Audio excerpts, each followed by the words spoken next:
Ok, pessoal, namastê, muita paz a todos, sejam sempre bem-vindos aqui em nosso espaço.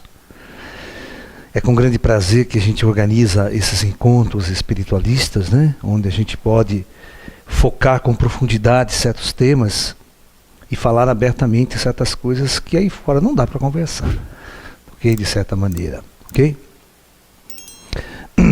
Ok, então vamos lá. O tema que nós vamos abordar hoje é o seguinte: como o comando superior da Terra, tá? Como ele cria a mudança planetária, como ele realiza uma mudança planetária, principalmente encarnando pessoas especiais em locais especiais e com condições especiais.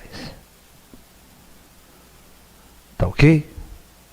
Então, isso é muito importante que a gente tenha consciência que todo o processo evolucionário de um planeta, de uma superfície planetária, é controlado pelo alto. Tá ok? Isso vai responder um monte de perguntas que as pessoas fazem para mim, fazem na internet, principalmente relacionado a ET mal. Ah, Laércio, existe ET mal?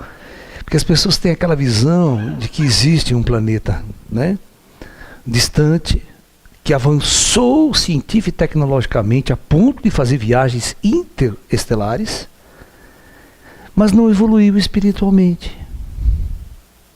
Tá? Ou seja, as pessoas ainda ficam com a mente hollywoodiana, certo? Hollywood gosta de fazer esse tipo de filminho, né? Se você vê o sci-fi, então, o sci-fi hoje em dia tem um monte de porcaria de filminhos, de viagem espacial para baixo, o ser humano mesmo idiota de sempre. Né? Só as naves evoluíram e a tecnologia evoluiu, mas o homem continua o mesmo idiota de sempre. Não é verdade? É diferente um pouco, por exemplo, o Jornada nas Estrelas já é mais legal, porque o Jornada nas Estrelas, eles não mostram a parte espiritual, não tem. Mas, no entanto, o homem evoluiu bastante, consciencialmente, tem uma certa consciência, a relação com os ETs, a relação com outras, né, realidades se tornaram muito claras para eles. Tem uma outra visão. É interessante você ver Jornada nas Estrelas, uma época que não tem disputa mais por dinheiro no planeta, não existe mais dinheiro no planeta. Tá? Existe uma série de avanços conquistados pela civilização, mas você vê que a civilização nesses filmes, devido ao roteirista, devido ao próprio escritor, ele não tem a mínima noção de uma outra realidade espiritual.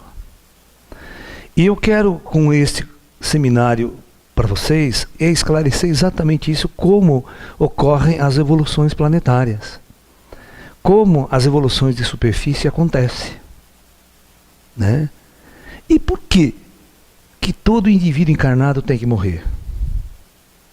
É isso que precisa ficar bem claro em nossa consciência.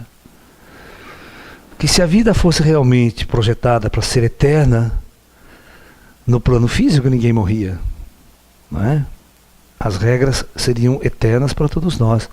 Mas a gente vai perceber que a coisa está no espírito. A essência está na parte espiritual. Então a gente vai ter que pensar da seguinte forma sempre, que é a base do meu trabalho, que é o projeto Terra. Então nós temos que encarar que todo planeta, né, é um projeto planetário. Os planetas, eles possuem então várias superfícies, como eu sempre coloco. Essas superfícies são materiais, elas não têm nada de outra dimensão, nada disso. Essas coisas são tipicamente reais e materiais. Só que essa matéria é uma matéria extremamente densa, é onde nós estamos. E somos feitos deste material, o corpo físico é feito desse material, dessa densidade da superfície de planetas. Mas os planetas possuem outro tipo de matéria agregada a ele astrofisicamente, e que vai consistir outras superfícies. São matérias muito mais sutis em termos de densidade, em termos de massa, e que vão formando outras superfícies. Ok? Essa matéria ela tem um limite, ela acaba e forma uma superfície. Essa matéria, ela também acaba e forma uma outra superfície, e assim por diante. Essa é uma lei astrofísica. Todos os planetas na galáxia funcionam assim. Essa matéria é uma matéria que existe no universo inteiro. Só que a nossa física não detectou essa matéria até hoje. Certo? Você vê, o Hubble estuda galáxias a milhões de anos-luz de distância, até bilhões, e não enxerga toda uma sociedade existindo, né? Todas as cidades avançadas, tudo aqui em cima de nós, aqui, né? Feita de uma outra matéria. Entendeu? Então, é um mito. Para que a gente possa conversar, nós temos que mudar toda a visão biológica da natureza humana. A visão biológica, a visão científica, a visão darwinista, é que a vida começou aonde? Por acaso. Olha, um puta de um acaso, na superfície de planetas com condições especiais para que a vida se mantivesse por acaso. E por acaso a vida foi evoluindo, por acaso os seres dos mares resolveram ir para a Terra, por acaso, em determinada época eles resolveram sair voando, tudo por acaso. Ok? Esse por acaso, cara, não tem nada de científico. Não existe nada de científico. A gente quebra as teorias darwinistas usando a teoria da física, que a gente chama de as leis da termodinâmica, principalmente a lei da entropia. Todos os sistemas na natureza, eles tendem ao estado de mínima energia. Isso é a lei da entropia. Certo? O que significa isso? Se eu soltar esse giz aqui, qual a probabilidade dele depois da queda? Então, o sistema vai tentar se organizar no estado de mínima energia.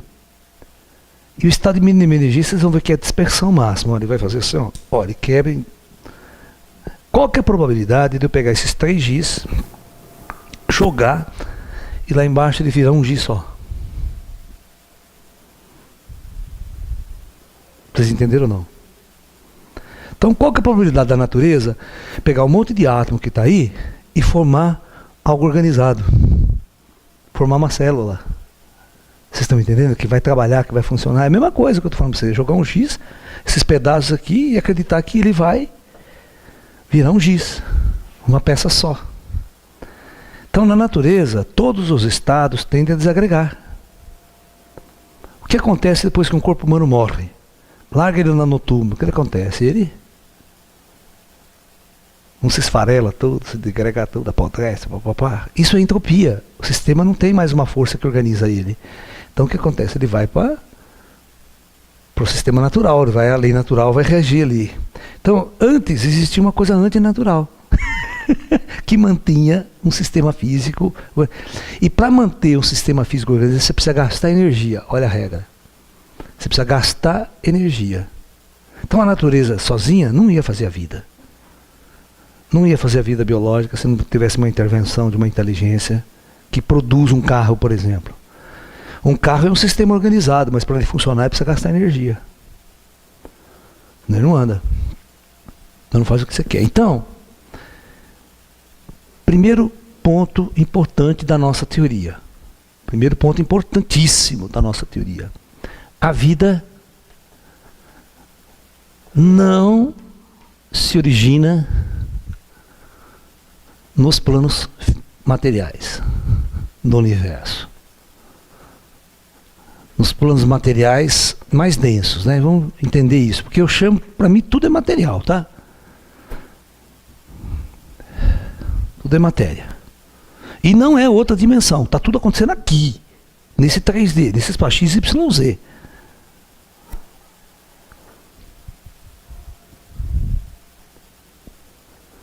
Vocês estão entendendo?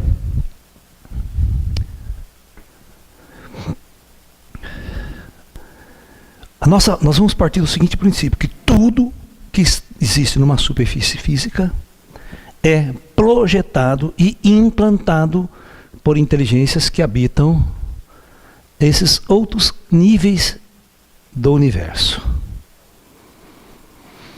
Existe um nível que a gente chama de superior, que é o nível maior, vamos supor aqui em cima, onde está o comando planetário.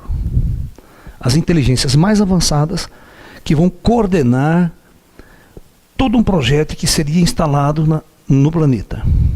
Então nós temos que entender que existe vida em todos esses lugares, em todas essas superfícies. Vida super organizado.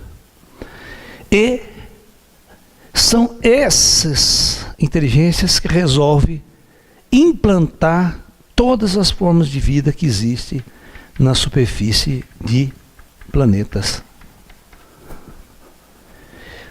Logo, se existir na galáxia ou em outras galáxias um outro planeta lá distante, o planeta X, na qual as inteligências avançadas resolveram também montar um projeto planetário, porque tem planetas que estão lá, não tem projeto planetário neles. Tem um planeta morto. Caso de Marte. Marte na superfície não tem nada. Então você vai ter também, como é uma lei astrofísica, né? Você tem todos os planos ali, ok? Ao redor do planeta. Igualzinho, né? E você vai ter os comandos. Aí, quando a gente começar a entender isso aí, a gente vai começar a entender como é que funciona tudo, tá? Então, o comando planetário desse planeta X aqui. Então, vida, vida, vida, e eles resolvem implantar formas de vida na superfície deste mundo. Ok? Para vocês acabar essa história de Anunnaki, essa história de Nibiru, essa história que veio os caras de outro planeta, criaram a raça humana para minerar ouro. Já ouviram isso? Hã? Que é a teoria do Zecaria 7, do 12º planeta, a história de Nibiru e os Anunnaki. Na internet está cheio disso aí, essas discussões. Qual é o grande erro? A interpretação 100% material da origem da espécie humana. Certo? Você achar que saiu uns caras lá de uns outros planetas, puta planeta imperialista, ainda quando eles falam, né, que tem o rei Enki, que tem não sei quem, que tem que os nefilins, os gigantes. Aí vem para a Terra, né, com o único objetivo de minerar ouro, como se eles não tivessem tecnologia para produzir ouro em laboratório. Um cara que viaja interespacialmente, interestelarmente, já desenvolveu uma tecnologia suficiente para fabricar diamante, ouro, qualquer coisa em laboratório. Não precisa explorar, minerar, nada. A Enterprise resolveu esse problema, né? A Enterprise materializa ouro o que quer, qualquer substância, no sintetizador de matéria de lá. Pá, tá lá. Entendeu? Tem problema. Então, é interessante que você pega uma Enterprise ela fala de 200 anos à nossa frente, da nossa época. A Enterprise, The Next Generation, né, ela tá comentando assim, ano de 2270. Você entendeu? Essa época. E o que eles conquistaram nesses 200 anos de tecnologia, né? Entendeu? Eles fizeram uma coisa maravilhosa. A Enterprise, por exemplo, quando ela vai para o espaço, ela não leva plantação, semente, saco de feijão, comida, carne, vaca. Não tem nada disso. Não tem nada disso. Sabe aquelas viagens espaciais antigas que a gente bolava na década de 70, que tinha que levar tudo, que tinha que plantar no espaço, fazer todas aquelas colônias, né? Levar comida para plantar. Acabou, isso aí já era. A ciência avançou tanto que não precisa ficar levando plantar semente no espaço. De jeito nenhum. Entendeu? Então por isso que houve uma modificação muito grande na Terra. Porque a produção de alimento não se planta mais, você não planta nada. Não precisa plantar mais nada. Produz tudo em laboratório com a conversão de energia em matéria. O que você quiser. Né? Então, é interessante que a Enterprise ela tem 1.200 tripulantes lá na ficha dela. Para sustentar 1.200 negros viajando no espaço, quanto que não vão comer, quanta água não vão beber, quem vai cozinhar para todo mundo, né? Quanto de comida isso não movimentaria, de roupagem, quem lava roupa, quem papapá. Enterprise não se lava roupa, sabia disso? Hã? Não se lava roupa na Enterprise. Usou, sujou, joga fora.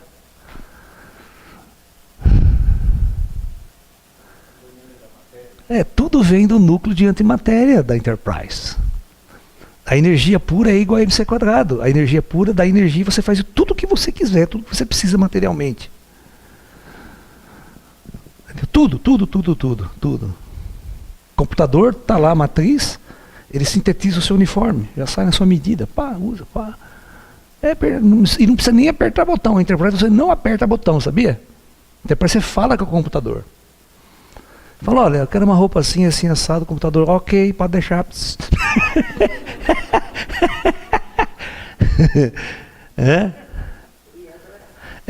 Ou seja, tem certas coisas que o computador só faz reconhecendo a voz do comandante. Então, não adianta você mandar o computador e falar, quero uma bomba, tal, assim, assim. Não, ele fala, não, só autorizado pode pedir esse tipo de coisa. Né? Aí tem os códigos de segurança e tal, né? O computador coordena a nave, mas quem manda é quem controla. Por isso que eu estou falando isso, porque tem um comando, tudo tem um comando para funcionar. Tudo para funcionar tem um comando. Ok? Então, né? Olha, a primeira lei nossa aqui, a vida não se origina nos planos materiais. Né? Tudo o que materializa-se no plano físico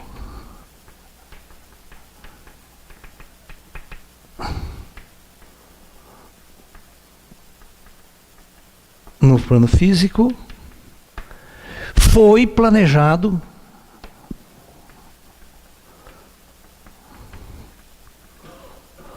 pelo plano superior. Então veja bem, existe um porquê na Terra, há 8.000 anos atrás, né? A nossa civilização era na Idade da Pedra. Quanto tempo a nossa civilização ficou nesse mesmo estágio de Idade da Pedra?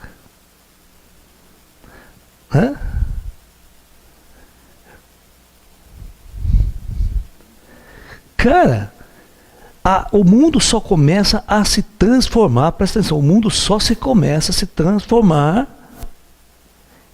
nos últimos 500 anos. Vocês entendem o que eu quero dizer ou não?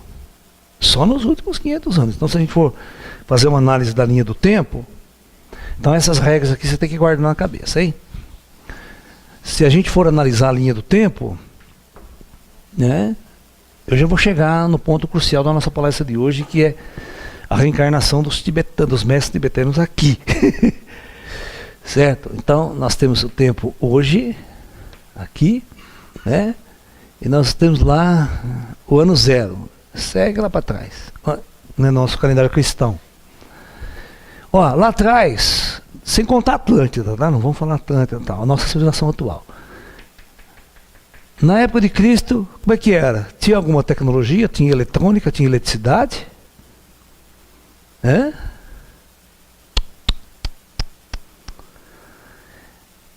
O mundo era rural. As cidades eram muito pequenas. E o Império Romano? Você vê, né? Aqui no ano 0 nós temos o grande Império Romano, a grande expansão do Império Romano, né? E que tecnologia eles tinham? Nenhuma. Em termos de tecnologia moderna, eletricidade, eletrônica, nada. A única tecnologia que dava para fazer com que os caras tinham na época, né? Com o material que eles tinham. Você está entendendo? Eles tinham sorte. Roma, por exemplo, tinha sorte pra caramba, que ele tinha uma cinza vulcânica lá que saía dos vulcões, que era um cimento do cacete, cara, né? Senão eles não conseguiam fazer nada daquelas construções que ele fazia lá. Era um cimento natural, né? Endurecia, ficava um concreto de hoje, cara. Uma beleza.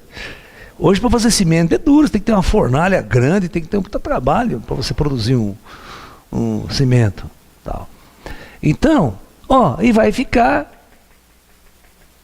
Pega o ano 1000 na história aqui. O que tem no ano 1000? Nada.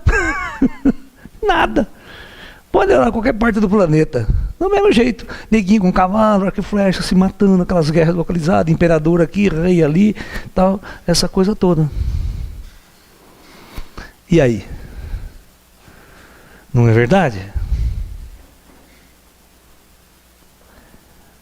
Não se esqueça que estava todo mundo morrendo nessa época, indo para o astral e reencarnando de novo. O comando do projeto astral fala: nada vai mudar. Não vai mudar nada. Esses caras estão resgatando os karmas dele. É a lei do karma. Estão resgatando o karma. Morre, volta, morre, volta. Vocês entenderam? O planeta era um planeta umbralino mesmo, um planeta denso, onde as próprias pessoas que morriam, ficavam numa região umbralina praticamente. Dificilmente tinha uma ascensão, tinha uma evolução. Né? A não ser quando você pega alguns mestres, os mosteiros, você vê, mesmo há 2000 anos atrás, você tem Buda, você tem mosteiro, você tem gente buscando uma ascensão, né? Não é verdade? Os grandes mestres na China, na Índia, tudo quanto é lugar. Você tem uma classe de pessoas a fim de sair da roda de samsara, a fim de sair do ciclo de reencarnações sucessivas. E durante todo o tempo, eu quero que vocês entendam o seguinte, ó, nos planos astrais, existe uma coisa chamada conselho kármico. Então, olha lá, isso é importante, o conselho kármico. Esse conselho kármico é o que vai preparar as reencarnações. Então, esse grupo que decide. Ou seja, uma alma morre, vai para o astral, passa um tempo. Quando está chegando a sua reencarnação, o momento do seu retorno, este conselho vai preparar as condições que esta alma vai vivenciar. Ele vai escolher a família, vai escolher o lugar, as condições que esta alma vai encarnar. Ok? Se ela vai ser feia ou bonita, se ela vai ter defeitos genéticos. Vocês entenderam? Defeito genético, ela pode nascer torta, pode nascer... Certo? Então tudo isso é planejado e projetado antes de a pessoa reencarnar. Então, tudo é decidido antes. Então, as coisas não são por acaso. Nada é por acaso. Como a biologia darwinista quis enfiar para nós, né? Então, quando você está vivendo a vida aqui, você está vivendo uma experiência, a cada momento você tem as suas escolhas. A cada momento você tem... Então, este conselho planeja tudo, planeja a descida das pessoas. Então, presta bem atenção. Aí vocês vão ter que responder, por que? Então, há 2000 anos atrás, não desceu um cientista e fez uma revolução tecnológica? Não encarnou um cientista e fez uma revolução tecnológica. Ó, a Grécia, na época de Sócrates, que é o século VI a.C., já tinha os grandes geômetras, todas as teorias de Euclides, grandes filósofos, grandes matemáticos, já dava ali para fazer uma revolução tecnológica com esse conhecimento técnico que ele tinha, científico e matemático e teórico. Dava. É só encarnar a pessoa certa para fazer aquilo. Então, veja bem. O plano astral não permitiu tecnologia naquela época. Não permitiu que nenhuma ciência se manifestasse na superfície do planeta. Vocês estão me entendendo? Às vezes você quer fazer alguma coisa, você não consegue. Eu, por exemplo, eu tenho as mãos amarradas. Eu tenho milhões de coisas que eu poderia fazer, mas as minhas mãos estão amarradas. Eles não permitem que certas coisas sejam realizadas aqui, sejam feitas aqui. Porque não é o momento e não é a hora. Não foi liberado pelo comando. Vocês estão me entendendo? Então, quem planeja tudo o que vai acontecer é o conselho kármico. Isso na vida individual de cada ser. Agora, coisas que vão fazer uma influência planetária, que vão influenciar uma sociedade como um todo, aí quem decide é o comando superior. Vocês estão entendendo? Esse comando superior, ele é extremamente importante para que em determinados momentos tudo aconteça. Então vamos chegar aqui agora, ó, nos últimos 500 anos. Vamos ver o que vai acontecer? Com certeza há uma reunião no espaço, há uma reunião do comando, e o comando fala: a partir de agora nós vamos então permitir uma mudança planetária, estrutural. Vai começar uma coisa que nós chamamos de renascimento. Em todos os sentidos, nas artes, na ciência, na tecnologia, vai haver uma revolução. Mas como é que eu faço uma revolução? O plano superior, como é que ele faz isso aqui embaixo? É. Então o que ele tem que fazer? Olha como é que é feito isso. É isso que vocês têm que prestar atenção. É feito desse jeito, para vocês entenderem por que não tem que ter mal. Que vem aqui na Terra comer criancinha no almoço. Ou no café da manhã. Né? Reptiliano, macunado com o governo americano, draconiano. Tem umas coisas feias aí. Quem entra na internet fica arrepiado, não pode ver ET Grey, então tem que sair correndo. Vocês estão me entendendo? Então, o que o plano astral tem que fazer? Ó, nesses casos, reunir as pessoas certas, encarnar as pessoas certas no lugar certo e na hora certa que eles querem fazer a revolução. É umbralino? Não, eles têm que pegar uns seres, ou traz de fora, ou pega o cara que já está sancionando mesmo, que aqui no astral estudou física, estudou matemática, estudou as leis fundamentais, certo? Conhece, porque lá em cima tem tudo, tem toda a tecnologia já lá em cima pronta, tem todo o conhecimento, né? Então vamos preparar esse cara antes de encarnar. Antes de encarnar, nós vai dar as aulas pro cara. Ele fica 50 anos lá se preparando para descer. Certo? Então, ó, vamos botar Galileu. O Galileu é o cara que já vai fazer uma puta revolução aqui embaixo. Ele já é um cara rebelde, vai discordar da igreja, vai discordar de todo mundo, certo? Vai fazer uma rebelião aqui embaixo. Vai provar que a Terra gira, vai estudar o movimento, vai botar luneta para Saturno, já vai dar uma hora encrenca. Vai fazer uma revolução no conhecimento.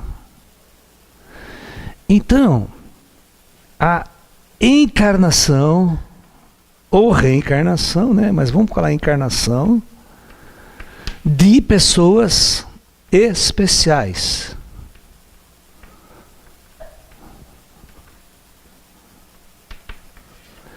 Para fazer uma revolução.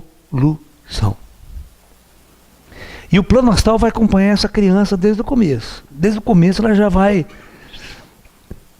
implantando na memória dessa criança as coisas. Ela vai crescer um gênio, ela já é um gênio desde a infância. Ok? Você sabe quantos anos tinha Isaac Newton quando escreveu o Princípio à Matemática? Princípio à Matemática é o cara que inventou o cálculo diferencial, o cálculo integral, tudo para demonstrar as leis de órbita de planeta. 25 anos de idade. Pergunta hoje o que o moleque com 25 anos ele está fazendo. Está fazendo merda só na vida. fumando crack, tá aí, sabe? Albert Einstein, qual que é a idade que ele tinha quando ele lançou a teoria da relatividade restrita em 1905? Que já era um esforço mental para burro. Para eu dar um curso de teoria da relatividade restrita para vocês, matematicamente, vocês descabelam. 25 anos. 25 anos é um moleque ainda, não é? Então, essas pessoas, elas não são iguais a nós. Vocês estão entendendo? Elas são muito diferentes. Muito diferentes. E esta época era uma época que a revolução era feita por um homem só, né? Feita sozinha. Hoje não é possível isso. Hoje, se você não é uma equipe de 5 mil negros trabalhando para você, você não faz revolução. Você está entendendo? A internet não foi feita por um cara só. Entendeu? Né? O microchip não é feito por um cara só. Então, hoje em dia, as coisas são, né? A ciência, as grandes descobertas, elas não são feitas por um único cientista. Sempre tem uma equipe, sempre tem um desenvolvimento em cima de grandes teorias que você vai chegando lá em cima, né? Então, com base nisso, com base nesta visão, essa visão tem que nos acompanhar sempre. Aí vem Isaac Newton, Galileu vem primeiro, né? Olha que interessante, Galileu vem primeiro.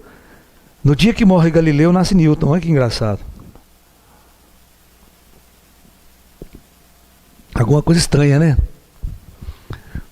No mesmo ano, quer dizer, no mesmo ano, no mesmo dia, no mesmo ano, né? E aí as coisas vão caminhando, né? As coisas vão caminhando.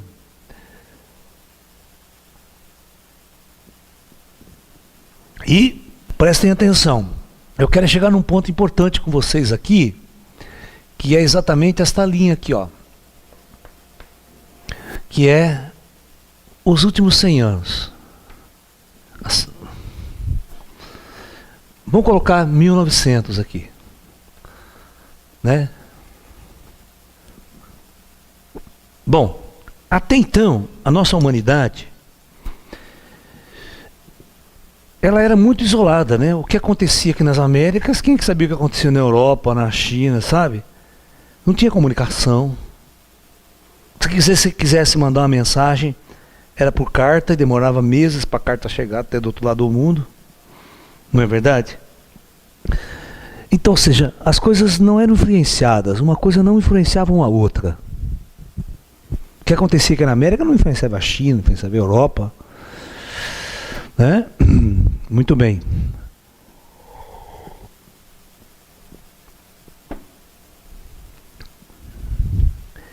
Nesses últimos vai acontecer coisas que vocês vão falar assim, alguma coisa errada, alguma coisa estranha está acontecendo. Que o planeta ficou lá atrás, todo esse tempo aqui, num caminhar lento, muito lento. Mesmo após o Renascimento, o desenvolvimento da tecnologia daqui até aqui, ela caminhou de forma...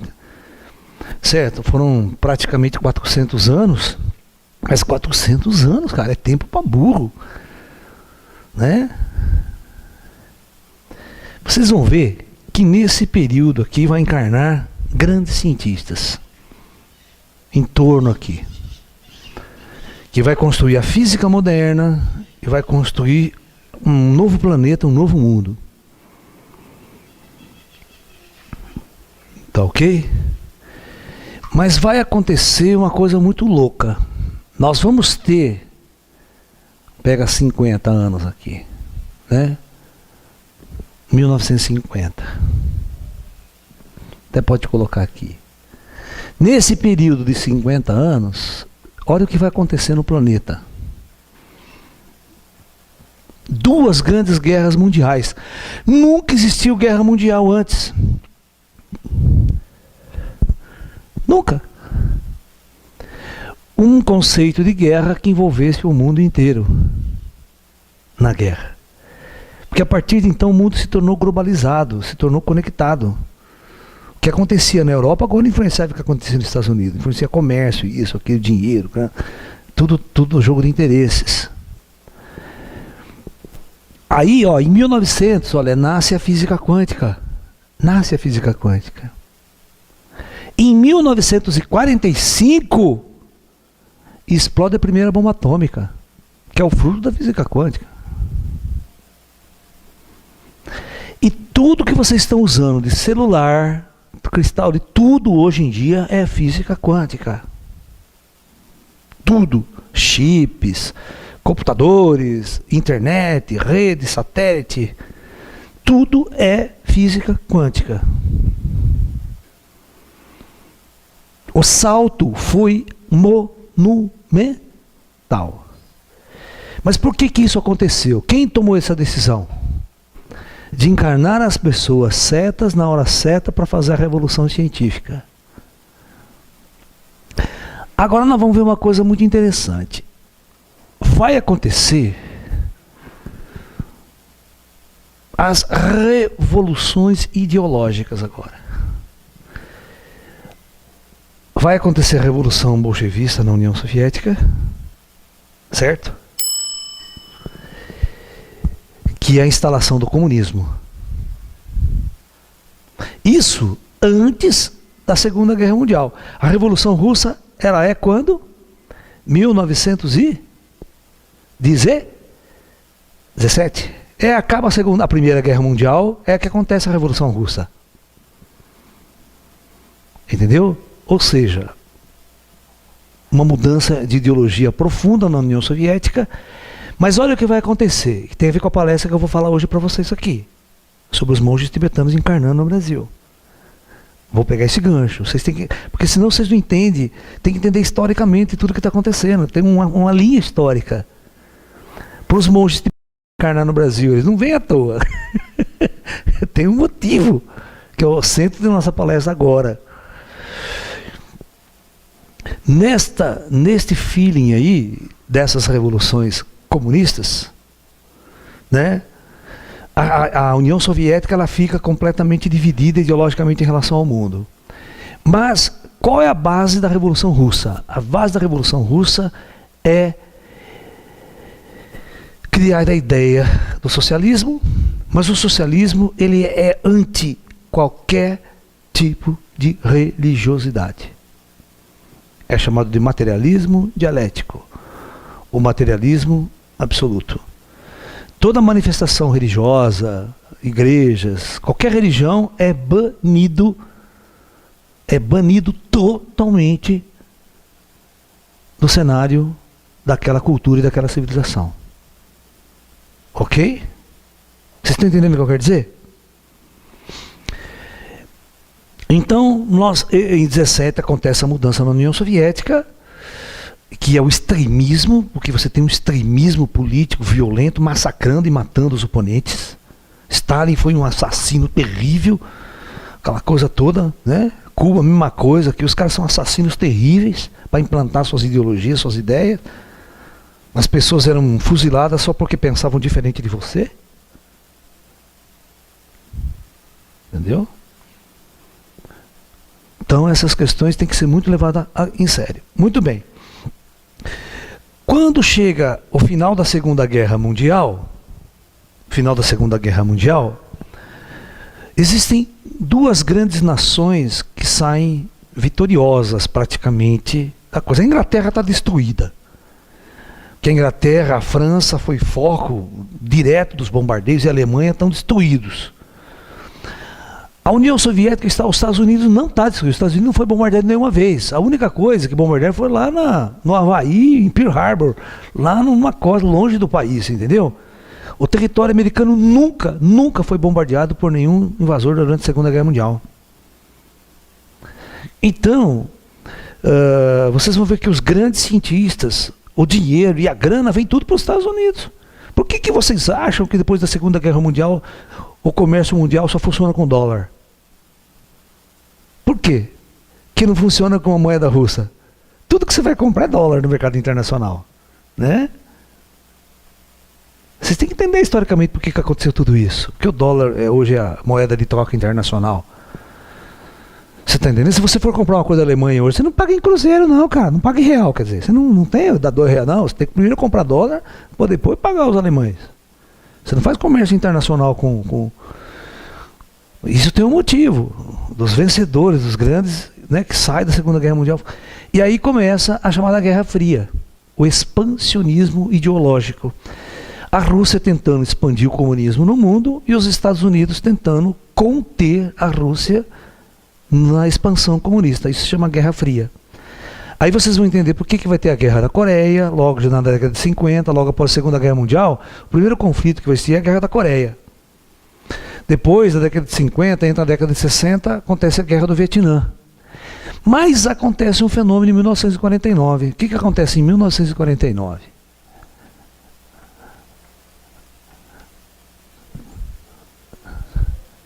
Em 1949 vai acontecer duas coisas meio malucas aí, meio interessantes. A Revolução Cultural Chinesa e a implantação do comunismo na China, com Mao Tse-tung. Comunismo, e aonde nós vamos querer chegar agora? A história do tibetano. Certo? E a criação do Estado de Israel. Né? A criação do Estado de Israel que vai ser o foco de uma meleca no Oriente Médio que até hoje, vocês estão vendo lá, a coisa não dá certo até hoje. Um conflito interminável. Olha onde eu quero chegar agora. Quando o Mao Tse-tung faz a Revolução Cultural Chinesa, que é a implantação do comunismo em toda a China, vai acontecer uma coisa. A China sempre foi considerada um foco de grandes mestres filosóficos, grandes mestres espiritualistas. O taoísmo, o budismo se desenvolve na China com grande intensidade, certo? Confucionismo mais social, mas você tem o taoísmo bem religioso e o budismo também. E o budismo, né, ele chega na China, por exemplo, no século VI, depois de Cristo, 1000 anos depois da morte do Buda,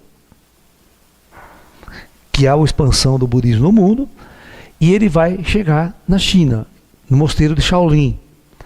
Mas uma parte do budismo vai para as montanhas tibetanas, vai para o Tibete. Só que o Tibete era China. O Tibete nunca foi um país independente. Desde a antiguidade, Tibete é uma região da China. Ok? Mas naquela época dos impérios, o imperador não conseguia, né, não conseguia dominar todas as regiões. A China era uma coisa muito grande. E o Tibete sempre teve uma cultura própria, uma língua própria, sempre teve, né, um desenvolvimento próprio. E quando o budismo chega no Tibete, o budismo ele vai passar por um processo de tomar conta do Estado. O budismo no Tibete é uma coisa muito interessante. Ele vai ser o Estado. Vocês entendem o que eu quero dizer ou não? Não tem prefeito, governador, presidente. São os religiosos que comandam toda a política, toda a economia no Tibete. É um Estado não laico. É um Estado 100% religioso, baseado no único. E quem mandava no Tibete, quem coordenava todas as decisões que se tomavam no Tibete, era o Dalai Lama. Ok? O Dalai Lama era o governador supremo do Tibete. Não só no lado político e econômico, mas no lado religioso e espiritual. Vocês entendem o que eu quero dizer? Vocês entendem? Muito bem. Então agora, vocês têm que entender tudo o que está acontecendo é uma colocação do alto. Por que vocês acham que o alto permite Primeira e Segunda Guerra Mundial? Depois a expansão do comunismo, tudo isso aí é permitido pelo alto. Porque não estou falando que é o alto que coordena tudo. Esse é o jogo kármico, hein? Esse é os confrontos kármicos gerados ao longo de toda a civilização. São os resgates kármicos, a história kármica de todo ser humano, das guerras antigas, de todas aquelas construções.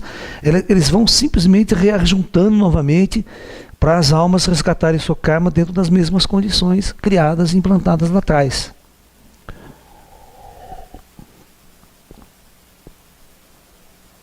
O que acontece Então, depois da Revolução Chinesa. Quem assistiu um filme famoso chamado 7 Anos no Tibete? Com o bonitão, gostosão das meninas, da moerada, né? Com o Brad. Brad. Vocês vão perceber que é exatamente logo após a Segunda Guerra Mundial. Você vê que ele está lá, ele é um soldado alemão, né? Bertinho é um soldado alemão, tal. Ele acaba a guerra, ele fica lá, certo? Cuidando do Dalai Lama lá, né? Do molequinho, que é esse Dalai que está aí, hein? A história é desse Dalai, tá?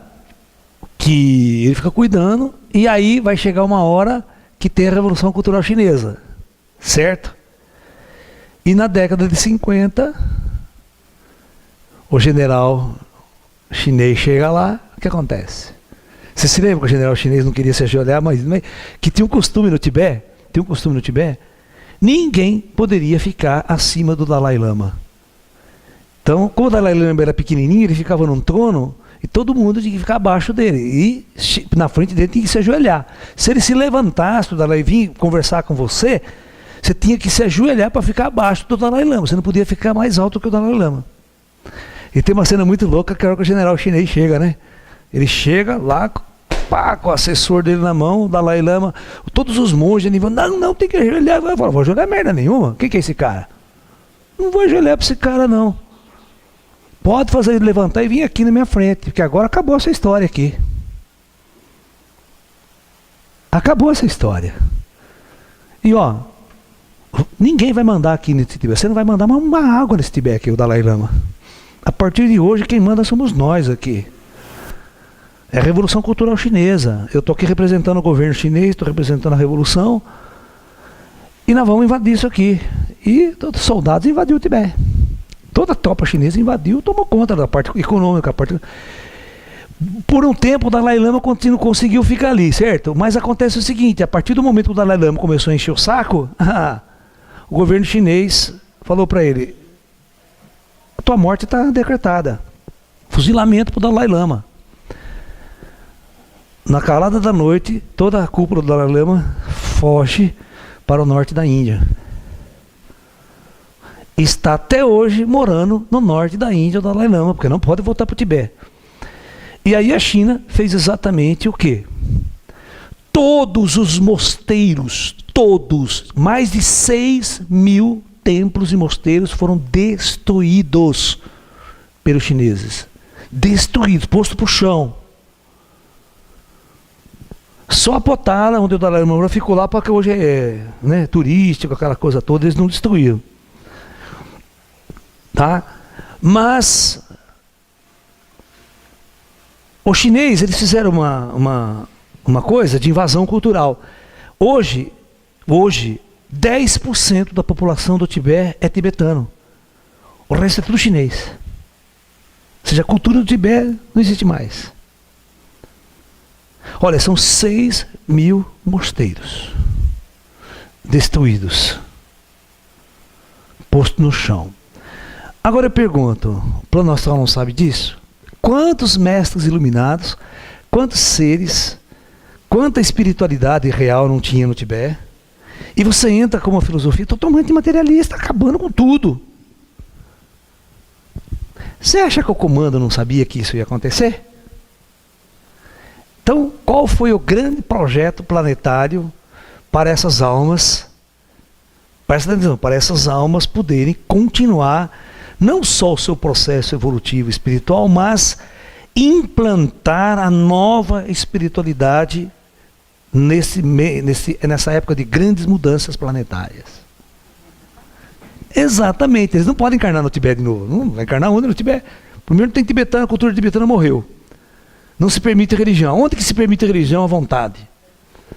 No Brasil, todo mundo. Então, mas na verdade, esses monges tibetanos foram programados para descer no Brasil, para encarnar nas Américas aqui. Não só no Brasil, mas na América Argentina, nas Américas aqui. Até nos Estados Unidos, alguns. No Ocidente. Porque quando esses indivíduos encarnassem no Ocidente, eles iriam brotar de dentro deles, brotar, porque eles vão se contatar com os monges, porque você vai ter uma equipe de mestres que vai ficar aqui no astral coordenando essa descida. Certo? E, na época certa, esses caras vão ser abertos mediunicamente, vão estabelecer uma relação com os mestres, com os monges que estão fora da matéria, e esses caras vão semear na superfície essa nova ordem, vai semear na superfície uma nova era de filosofia, baseada no budismo antigo, mas totalmente diferente daquela coisa antiga. Ok? Então, essa é a história e o motivo pelo qual o Brasil, principalmente, está recebendo e recebeu grandes mestres orientais que foram programados para fazer uma grande semeadura espiritual no Ocidente. Porque a Igreja Católica que mandava aqui no país não estava com nada. Era uma igreja muito atrasada espiritualmente, que não tinha absolutamente nada a oferecer, a não ser escravizar o povo com ideologias baratas, primitivas, mas conhecimento zero.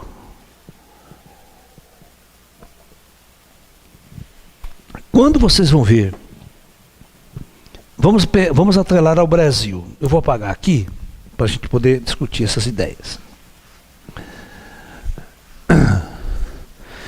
Vocês vão ver que interessante, não? Ó que interessante. Quando acontece o grande movimento espírita no Brasil, o movimento espírita no Brasil.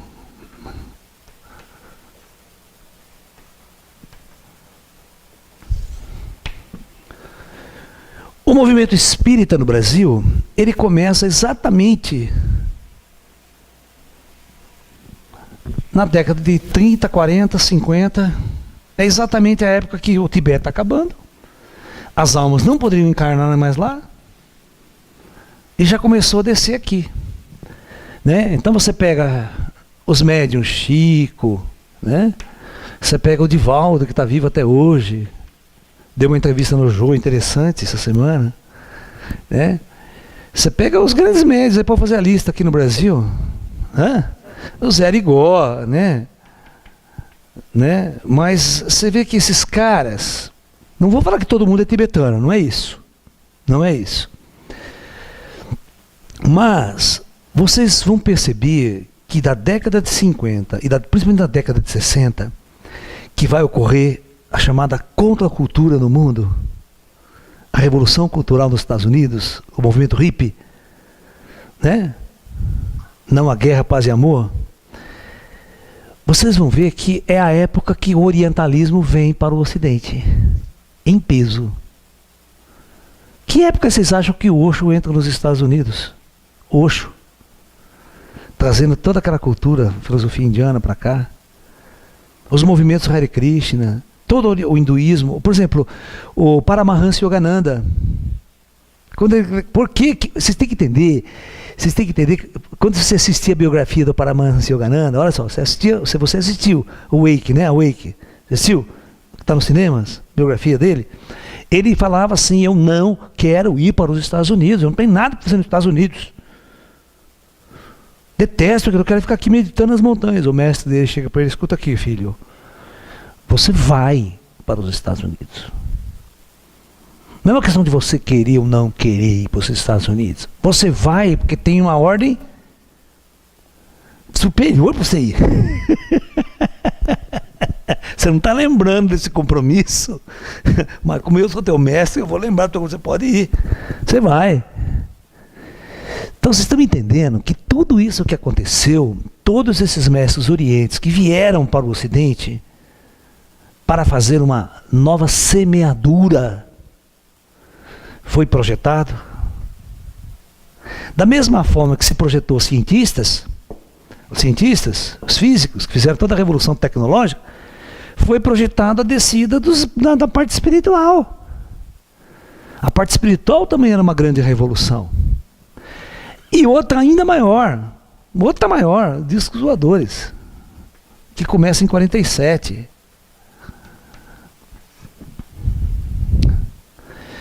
Então esse período é um período de grande revolução. É uma intervenção. Porque algo vai mudar necessariamente nesse planeta. Então está se preparando uma grande mudança. Em todos os sentidos, é uma mudança tecnológica, uma mudança de consciência, uma mudança de visão espiritual do ser humano na Terra. A Revolução Comunista não abafou a espiritualidade no mundo, não tem como. Mas que a Revolução Comunista vai matar o Estado Islâmico, vai matar a cultura árabe, religiosa pra caramba, não tem jeito. Certo? Por isso que o comunismo no Brasil não vai dar certo nunca, não deu certo nunca. Não vai dar certo. Porque eles não vão conseguir matar a raiz do movimento, que é a religiosidade. Né? E, por exemplo, com religiosidade você tem que admitir um outro líder, que não seja só ele, né? Tem um líder religioso. O comunismo não admite um líder religioso tomando conta do país também, por isso ele passa a régua em todo mundo. Certo? Quantos líderes religiosos não foram fuzilados em Cuba?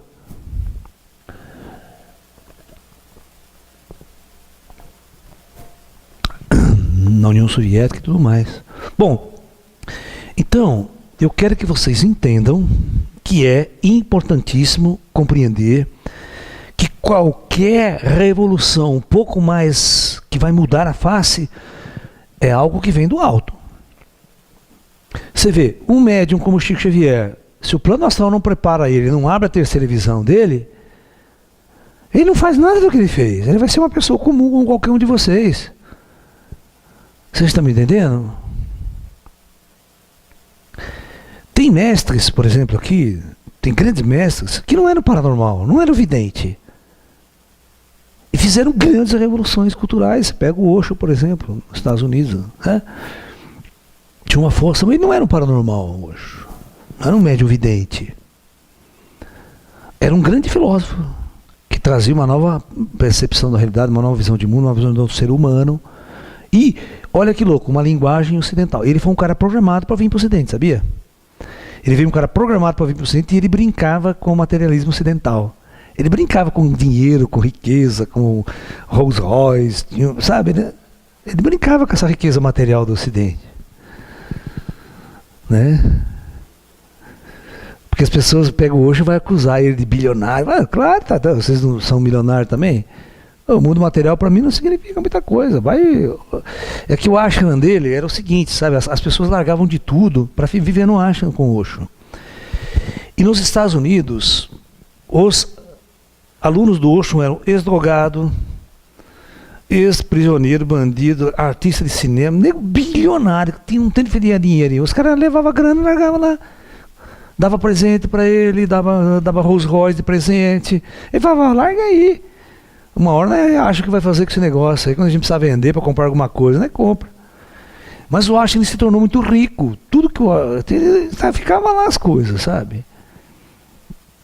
Entendeu? Né? Você vê que já o kardecismo, ele é uma linha, o espiritismo brasileiro, ele tem uma visão caridosa. Então o espírita ele tem que fazer caridade. Então o espírita ele tem uma característica de não acumular riqueza. Toda a parte material ele cria uma doação, ele doa. Certo? Que é o espírito do kardecismo. Mas o orientalismo é diferente, o orientalismo não tem essa visão muito kardecista, assim, muito, né? Como lidar com o material. Ele tem uma visão diferente, né? Você está entendendo? Por exemplo, se você tiver bens materiais e souber utilizá-los, não tem nada de mal, não tem nada de ruim nele. Entendeu? É só você usar bem, usar com sabedoria a parte material, que é uma energia que você movimenta. Né? Pra gente estar sentado aqui, fazer um trabalho, a gente tem que ter um espaço, tem que ter um lugar, tem que ter a coisa. Isso é dinheiro também que paga. A gente tem que trabalhar, a gente tem que reverter tudo isso no processo para criar tudo isso. Tá? Então, nós estamos vivendo uma época de grandes mudanças. Então, veja bem, no meu caso,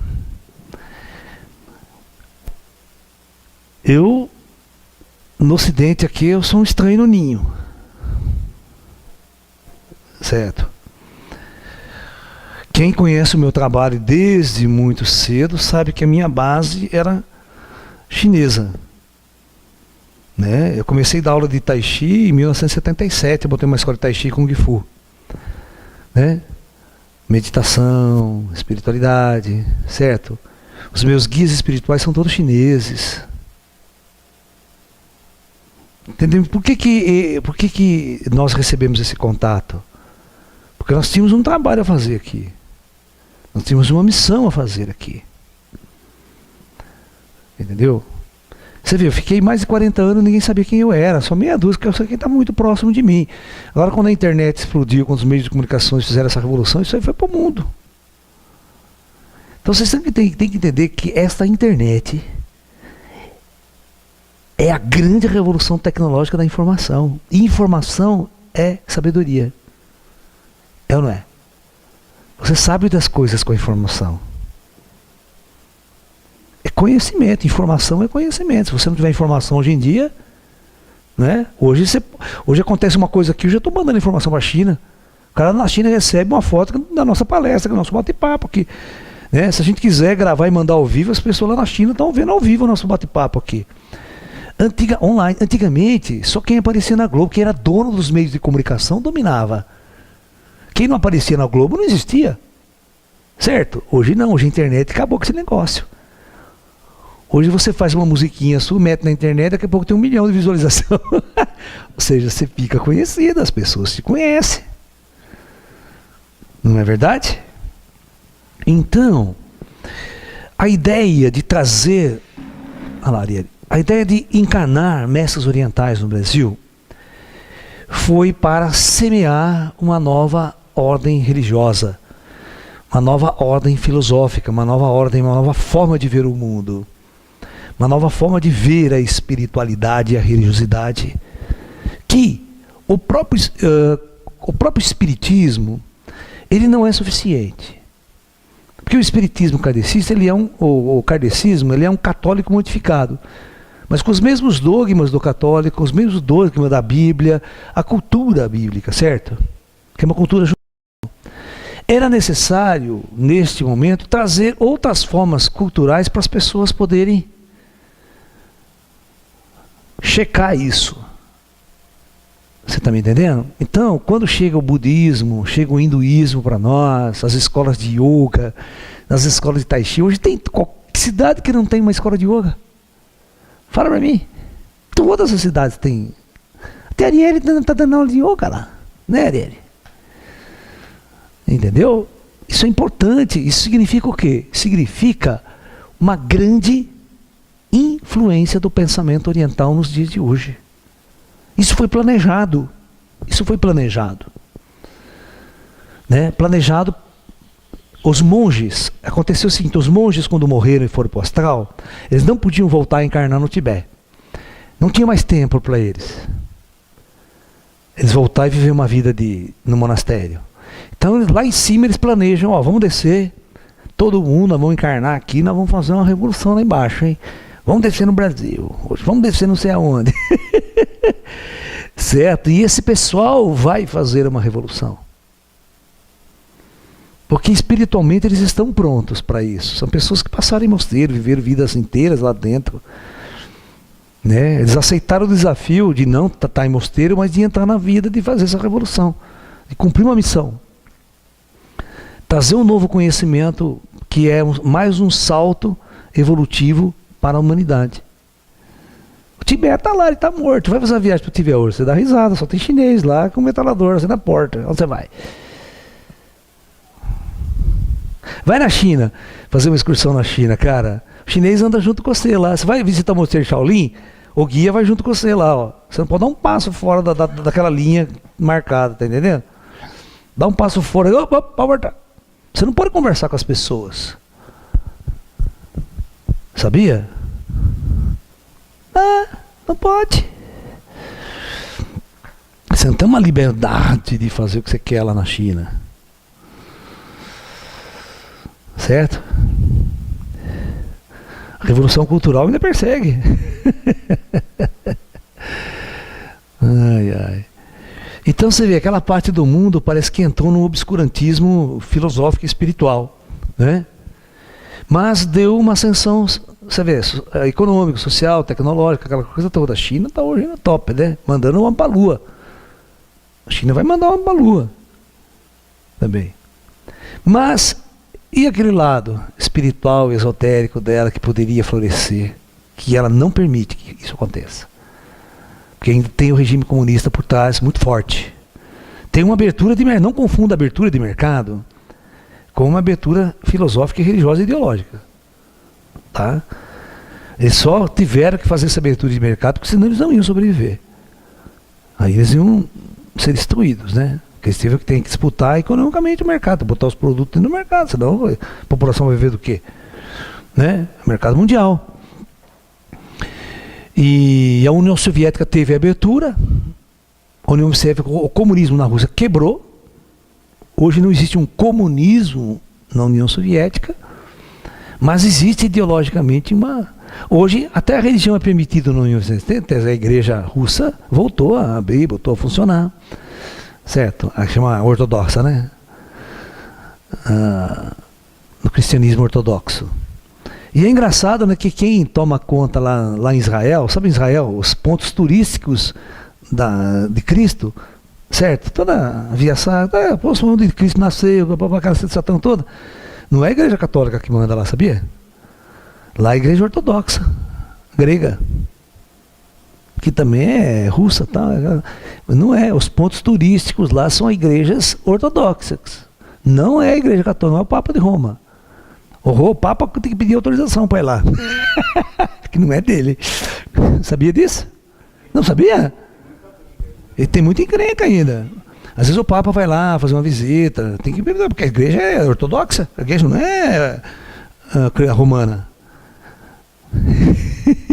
Santo Sepulcro, todos esses lugares, quem manda, né? Vocês não sabiam disso? Vocês não tinham essa informação? Ô, louco. Tá bom, mas tudo bem. Agora tem que ler bastante internet, tem bastante History Channel, pra você saber como é que funciona a coisa lá, né? Senão o Papa já estava lá, morando lá. O Papa não ia morar em Roma, lá onde Jesus nasceu, pô. Né?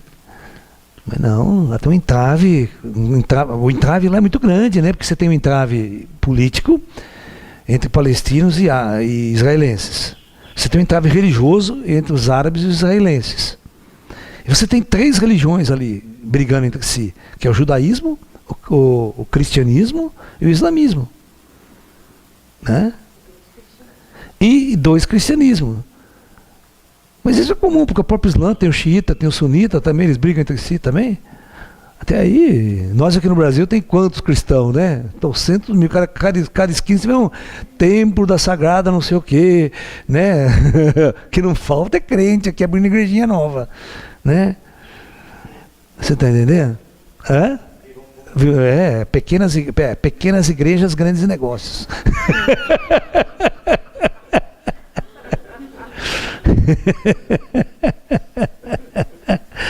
Claro, igreja, religião virou um negócio no Ocidente. Um puta negócio.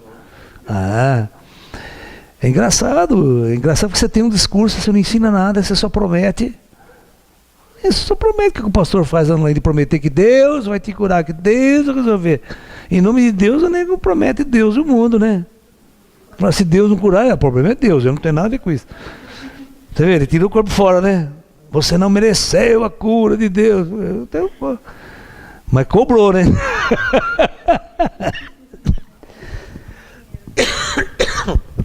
Ai. Então, o que nós devemos entender é que este século que passou, o século XX, foi o século que o Comando Superior da Terra programou todas as grandes mudanças planetárias. Ok? Olha, cara, chegada dos ETs, bomba atômica, 2 grandes guerras mundiais. Nunca existiu nada disso antes. A física quântica, a revolução tecnológica da década de 60, 70, os computadores, a rede da internet, que agora no 3º milênio, né? Você vê que o 3º milênio é a era da internet, porque antes não tinha internet. Você sabe que a internet no Brasil ela só funcionou depois de 2010. É ou não é verdade? Quando que vocês começaram a entrar na internet, poder assistir um vídeo na internet? Quando? Pensa. Não é coisa de 10 anos. A internet era lenta pra cacete, cara. Eu lembro, ó, presta atenção, em 2000, eu lembro que eu acompanhei bem isso, eu vivi tudo isso, né? 2000 eu me mudei para uma casa aqui e eu tinha o meu computadorzinho, a internet era discada. Sabe que você liga na linha telefônica, quanto é 22K, né? Quanto é? 56. E aquele barulhinho. Mas já melhorou bastante, que já tinha sala de bate-papo, lembra? Você entrava na sala de bate-papo do UOL, tinha o Mirk. Lembra do Mirk? O Mirk era legal, né? Sabe por que eu fiquei emocionado? Quando eu era criança, quando eu era moleque, tinha assim 14, 15 anos, eu era radioamador. Radioamador. Então eu ia em todas as reuniões da Rádio Amadora aqui de Limeira, dos técnicos, falava no rádio. Puta, era uma... Quando você chegava ali, conseguia falar com um cara lá da Europa, sabe? Nossa senhora, o cara mandava um cartão, porque a gente fazia, o cara mandava um cartão para você. Se você fizesse um contato com alguém da Europa, com alguém da China, o costume era trocar um cartão para provar que você entrou em contato com o cara lá, entendeu? O radioamador dava o PY, dava o prefixo do cara, porque todo radioamador tem um prefixo pessoal, é um documento que é o seu nome. No mundo inteiro só tem aquele lá. Então, você chegava nas reuniões de radioamador, né, que tinham disputa para você mudar de classe, porque tem a classe A, B e C, não sei se vocês sabem. Né? A classe C só pode falar numa frequência, a classe B só numa outra frequência, e a classe A é o radioamador que pode falar em qualquer frequência. Ele tem autorização do Dentel, tudo isso aí, e é tudo. E você vai mudando de classe à medida que você faz os contatos, que você tem que ter tempo de vivência. Era como se fosse uma disputa. Então, se você tivesse tantos contatos internacionais, tanto assim, tal, você podia entrar depois, fazer um exame para entrar na classe C. Tinha que saber telegrafia. Ó, para entrar na classe A, você tinha que saber telegrafia. Telegrafia era um saco aquela porra, cara. Mandar uma mensagem, ela fica interpretando aquele traço, ponto, traço, ponto, ponto, traço. Era uma merda. Agora você imagine para mim que quando vem um Mirk, você digita uma mensagem, manda e vem na hora a resposta, você fala já está falando quase com o mundo. E quando entrou o Messenger com imagem, lembra do Messenger que você mandava, mas viu o cara ali, depois você botou o microfone e falava. Quando o Messenger começou a falar com imagem, pra mim que era um radioamador, eu falava, puta que pariu, cara. Eu pego os meus amigos, cadê o radioamador? Ih, tá tudo aposentado enferrujando, que ninguém usa essa merda mais. Quem usa radioamador? Mas vocês vão ver que numa época de crise, só radioamador funciona. Porque para tudo, satélite, isso aí que meleca tudo, que só vai conversar radioamador. Sabia? Porque não precisa de satélite, não precisa de nada, não precisa de rede, não precisa de nada. Eu digo o satélite lá em cima, pifar, acabou a internet, cai tudo, televisão acaba, não tem comunicação mais. Porque ele é muito frágil, né? O sistema. Então tudo isso mostra uma evolução muito radical nos últimos 100 anos e neste milênio. Vocês têm que entender que aquela linha do tempo, os caras não fizeram a revolução lá atrás, eles não encarnaram ninguém, não. Ficamos 2, 3, 6, 7 mil anos na primitividade. Então, vocês têm que entender que está acontecendo uma grande mudança no planeta. Certo? O mundo está sendo preparado para uma mudança radical.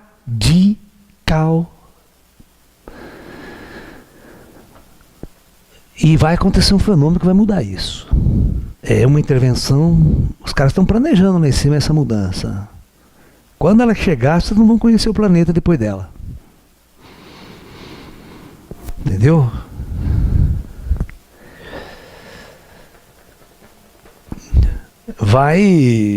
Não tem, é uma coisa assim que, por exemplo, duas coisas vão bater de frente com a humanidade. E o plano astral vai forçar essa barra.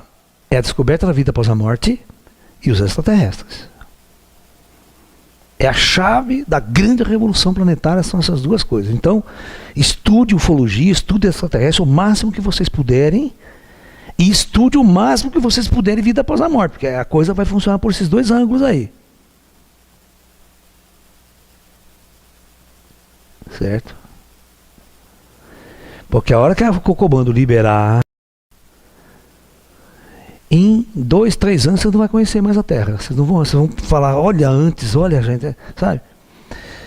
Você imagina você pegar um celular hoje aqui e ver a imagem de uma pessoa no Japão, falar com ela ao vivo, e eu na época do radioamador, com a puta antena lá em cima da casa, um rádio desse tamanho assim, o cara escuta, aí você escutava um cara chamando. Escutar um cara chamando não significa que a hora que você falar ele vai te escutar, porque depende da tua antena, se a tua antena vai chegar até ele. Se o seu sinal vai chegar até ele. Entendeu?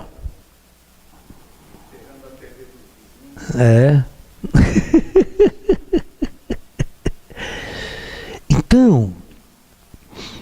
Então, olha para o Brasil.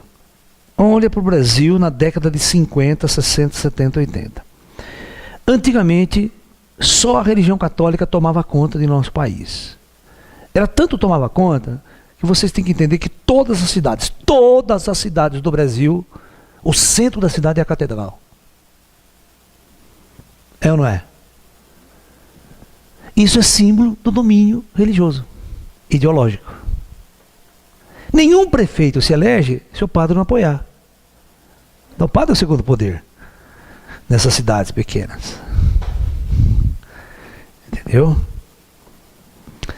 Então, quando o espiritismo chega, ele vai ser uma revolução ideológica contra o catolicismo. O catolicismo vai ficar louco por causa dessa chegada, dessa nova condição.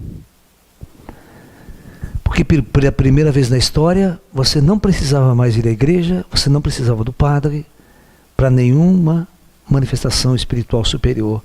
Senta na sua casa, reúne numa mesa, um médium fala direto com a fonte. Você não precisa de intermediário do padre, nem o padre confessar os pecados para o padre. O padre se tornou intermediário entre Deus e o homem na terra. Certo?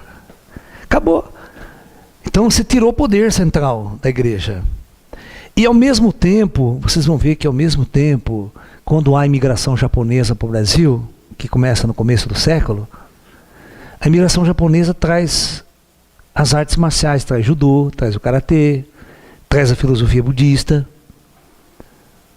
Porque a migração chinesa no Brasil, ela vai entrar muito mais. A indiana, então, nem se fala, ela vai chegar muito depois. Tá? Então, o conhecimento da Índia no Brasil e no Ocidente, ela começa com esse movimento do Paramahansa Yogananda indo para o Ocidente.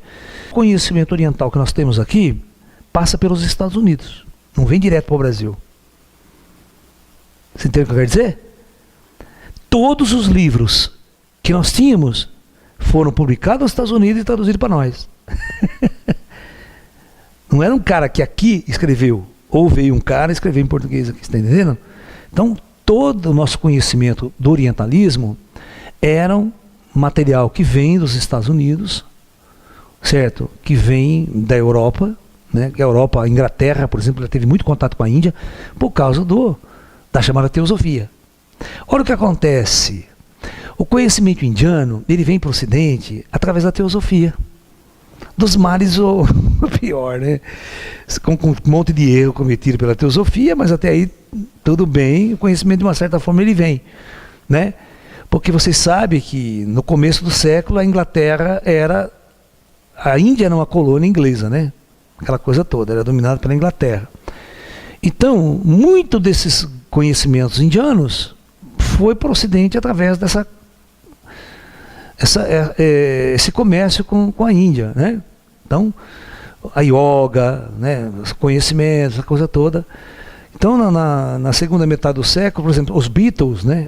Quando começa a revolução hippie, né, no mundo, a gente é na década de 60, os Beatles, quando ele está no auge da carreira deles, que eles estavam influenciando demais o mundo, eles pararam para pensar, John Lennon, George Harrison, principalmente, falaram, pô, o que nós estamos fazendo? O que nós estamos levando para o mundo?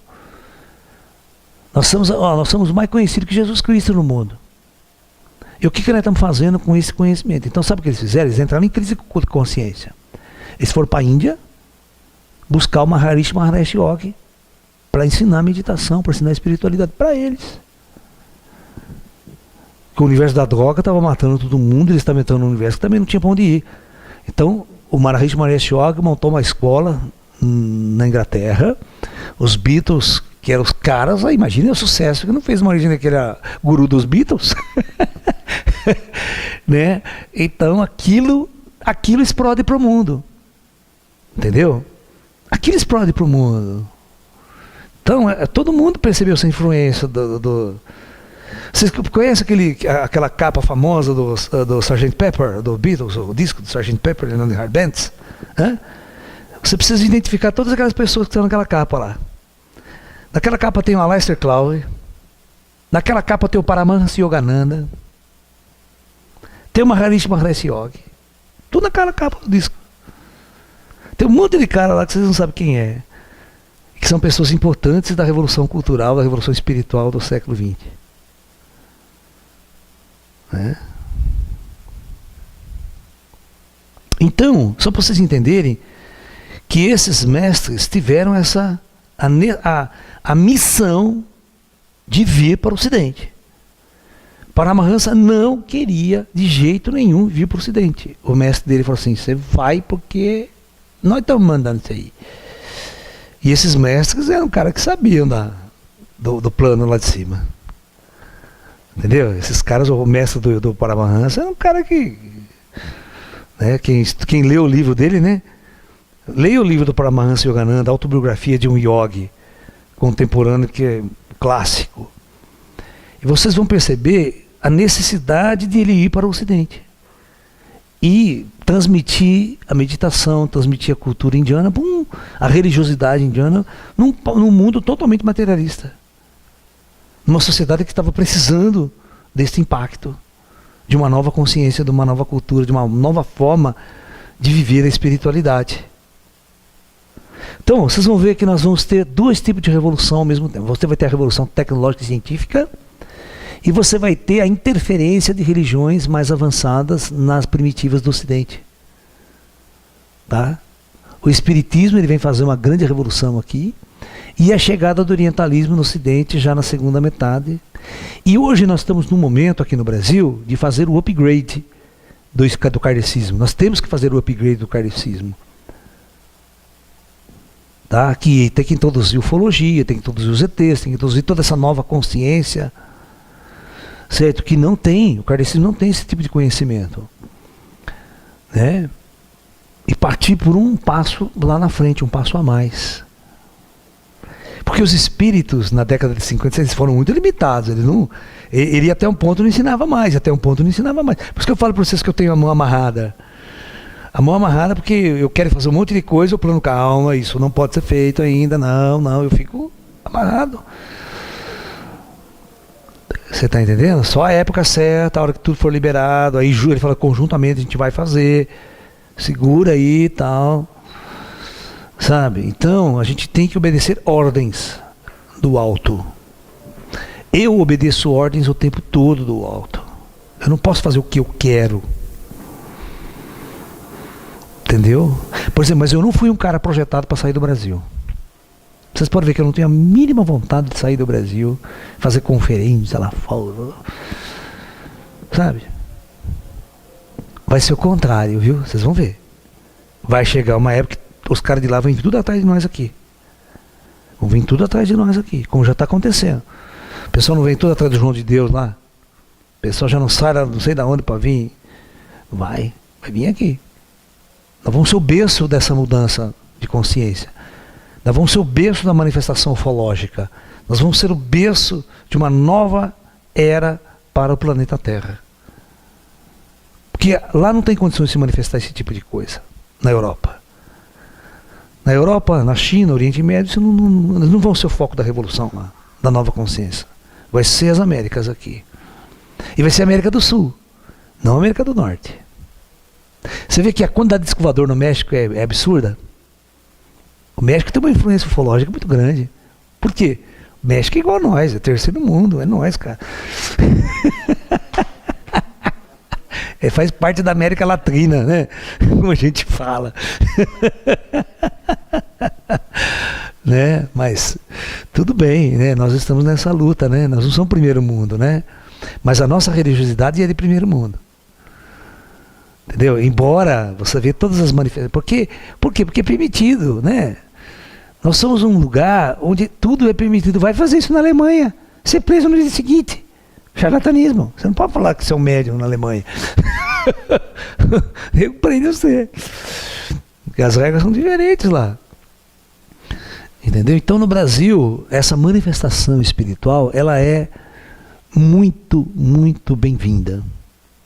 Então vocês têm que entender que hoje encarnado no Brasil, existem muitas mestres orientais. Muitos mestres orientais. E aí alguns deles não se lembram. Raro o cara que sabe quem ele é na vida anterior. E que veio programado para fazer isso. Eles estão sendo professores de yoga, estão sendo professores disso, estão dando aula, criaram um vínculo por simbiose com o Oriente, sabe? Mas não sabem, às vezes não têm a consciência clara do que foram em vidas passadas. Mas quando desceram aqui, se identificaram de imediato com a cultura oriental. E isso os conduziu para uma jornada conectada com o Oriente e semear depois aqui a cultura oriental. Então vocês veem como tudo é planejado? Tudo é planejado?